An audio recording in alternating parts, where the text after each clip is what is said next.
di dalam suatu organisasi atau suatu proyek itu kan banyak orang berbeda-beda karakternya. Tentu ada karakter orang yang merasa percaya diri, atau confidence, atau karena pengalaman udah banyak, dia merasa apa yang kerjakan ini tidak aman. Karakter keras lah. Nah, bagaimana Pak Mas? Berarti karakter keras yang seperti ini. Ya. Karakter pemimpin yang keras ini salah satu bahaya ya, untuk sesi kacar ini berbahaya ya.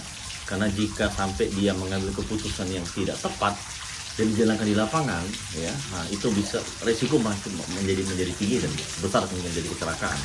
Nah, jadi karakter keras ini tetap harus ada treatment, Mas ya. Jadi begini Mas, misalnya Mas ini seorang superintendent yang karakternya keras, bagi saya seorang safety untuk mendekati pada Mas itu tidak mudah Mas.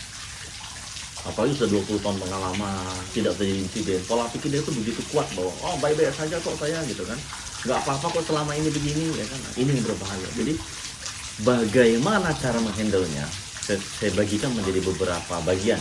Pribadi dulu ya, bagaimana agar safety officer bisa dekat dengan orang seperti ini. Pertama, seperti di Al-Quran dikatakan, silaturahmi itu penting, memperpanjang umur ya. Saya berdoa dulu, kalau saya biasanya selalu doa disampaikan 2 rakaat sebelum sholat subuh, itu sebaik-baiknya bumi dan seisinya, itulah sholat 2 rakaat sebelum subuh. Di situ kita doakan dulu, jadi niatnya tuh didengarkan Allah. Mengapa? Karena yang memiliki hati manusia itu Allah dan dirinya sendiri. Nah, disitulah kita minta doa di 2 rakaat sebelum sholat subuh itu untuk menggerakkan atau membuka hati orang tersebut. Nah, kemudian baru kita cari tahu persamaan saya dengan si superintendent ini apa. Misalnya kalau saya cek dari Facebooknya kelihatan memposting foto-foto mancing dapat ikan gede-gede gitu kan. Nah, kalau seperti itu maka pembicaraannya adalah konteks mancing. Mancing dulu, mancing sudah gitu kan. Akan lebih baik lagi bukan cuma ngomong, tapi sekali 2 kali tunjukkan film kita suka mancing, itu mancing betul, ikut itu. Nah, itu lebih bagus. Maka mulai ada tuh akan keterbukaan komunikasi ya, baru keterbukaan komunikasi baru akan nyambung. Itu treatment bagaimana satu orang dengan orang lain. Nah, kalau ini tidak berhasil, terus menjaga diri, menjaga image, tidak mau didekati misalnya, maka kita harus menyampaikan ini kepada manajemen. Mengapa? Karena kan manajemen, definisi bahaya itu kan anything that has potential to cause harm to human being, environment, asset, and reputation. Jadi apapun yang berpotensi merugikan manusia, lingkungan, aset, dan reputasi itu bahaya apapun, termasuk karakter yang keras. Kalau keputusan dia salah, maka insiden tidak akan terjadi. Nah, jadi ini, karakter ini, kalau kita tidak bisa selesaikan sesuai dengan batasan kita, sampai kepada manajemen. Manajemen lah perlu mengcoaching teman yang karakter seperti ini. Yang mengcoaching pun harus atasannya atau orang dari luar. Nah, agar karakter ini bisa berubah, Mas. Jadi pertama kita dulu, internal. Kalau nggak bisa, kita gunakan cara yang lebih tinggi. Atasannya, gitu. Atau pakai dan cara lebih tinggi ini pun ada triknya. Jangan sampai kita ini, misalnya saya nih sama Mas ini tidak bagi nih hubungannya nih.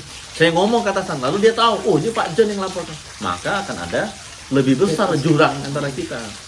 Jadi kalau suatu perusahaan itu ada sistem whistleblower, itu artinya kita bisa anonimus. Anonimus itu orang tidak disebutkan identitas yang melaporkan, itu lebih baik. Jadi ada laporan ini bapak ini itu keras, gini, perlu dipostingnya, udah nanti di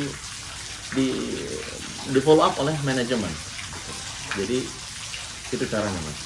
Ya. Itu juga serta-merta masuk. Cara mudahnya nanti. Nah, cara mudah. ada lagi cara nomor 3 sebenarnya. Cara nomor 3 itu adalah Mas tahu jungkit. Iya, tahu. Kepada kita pada saat TK, SD ya. Siapa yang berat maka dia akan di bawah. Ya. Kalau budaya terbentuk di suatu perusahaan itu sudah begitu kuat, saling tegur menegur, saling menghormati begitu kuat. Misalnya ada 1000 karyawan, 900 karyawan itu sudah saling tegur menegur. Pemimpinnya tuh sudah sangat bagus, peduli dengan bawahan, mau mendengar keluhan bawahan ya. Nah, orang-orang yang punya keras ini tuh menjadi minoritas, Mas. Minder. Nah, kalau jungkit-jungkit itu dia itu biasanya sedikit. Nah, ini sudah 100 orang kan, kalau 1000 kan. Ini udah lebih berat. Pelan-pelan pelan-pelan ini akan turun. Oke, Pak. Pelan-pelan ya, pelan-pelan ya, karakter begini akan turun. Dia akan malu sendiri itu. Kalau dia terlalu malu dia akan keluar, atau pelan-pelan dia akan malu sendiri. Tapi itu butuh waktu. Cara seperti ini butuh waktu. Paling nggak berapa tahun dulu terbentuk budaya yang sudah kuat, baru dia turun. Ya.